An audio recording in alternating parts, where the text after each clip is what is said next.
Periodic table का ये trend अगर आपको समझ में आ गया तो पूरा चैप्टर समझ में आ गया। इस वीडियो में मैं एक्सप्लेन करूंगी पीरियोडिक टेबल का एक बहुत ही इंपॉर्टेंट टॉपिक जो कि है आयोनाइजेशन एंथैल्पी। तो आइए देखते हैं आयोनाइजेशन एंथैल्पी होता क्या है and what are the trends for down the group and across the period. तो सबसे पहले बच्चों, ionisation enthalpy is the minimum amount of energy which is required to remove the valence electron from the outermost shell।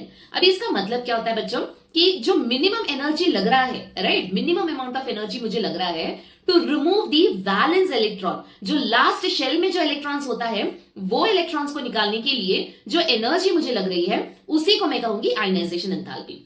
आइए देखते हैं अभी trend. Now down the group, जो कि मैंने पिछली वीडियो में मैंने एक्सप्लेन किया था बच्चों, डाउन द ग्रुप होता क्या है? Down the group the atomic radius increases, right. Atomic radius क्या होता है? It goes on increasing. और जैसे जैसे डिस्टेंस बढ़ रहा है, फॉर एग्जांपल ये न्यूक्लियस है, तो जैसे जैसे वैलेंस इलेक्ट्रॉन दूर जा रहा है बच्चों, तो ये जो आपका न्यूक्लियस है एंड द वैलेंस शेल, इसके बीच में डिस्टेंस बढ़ गया, तो इसके बीच में जो फोर्स ऑफ अट्रैक्शन है वो कैसे होगा? वो हो जाएगा वीकर। एंड जैसे जैसे वीक होते जा रहा है अगर न्यूक्लियर अट्रैक्शन, डेफिनेटली जो लास्ट का जो इलेक्ट्रॉन है उसको मैं इजीली निकाल सकती हूँ, I can easily remove it, so less amount of energy लगेगा।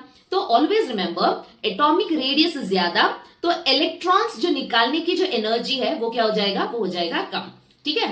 तो down the group atomic radius ज्यादा है, इंक्रीज होता है, तो आयोनाइजेशन एंथैल्पी डिक्रीजेस।